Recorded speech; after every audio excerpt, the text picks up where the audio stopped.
Welcome to the last breakfast. Please enjoy the video. You're starting with power and safety. First, make sure the battery is above 20% or plug the camera into USB power so it won't die mid-reset. Once done, eject the micro SD card to protect files and avoid format prompts. You'll reinsert it later. Now press and hold the mode button until the camera powers on, then observe the display for normal boot.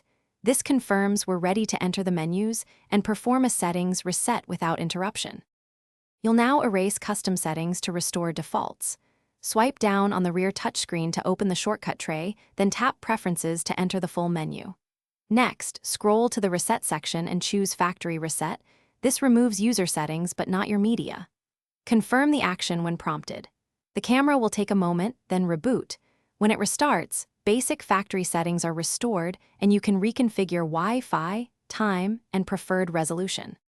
Finish by reinserting the micro SD card, and if you plan to reuse it, format it in camera to avoid file system conflicts. Make sure firmware is current. Update via the GoPro Quick app or by copying the update file to the SD card, because older firmware can cause instability.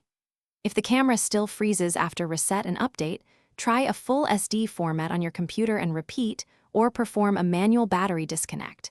If problems persist, contact GoPro. Thanks for watching. If this was helpful, leave a like and consider subscribing. See you next time.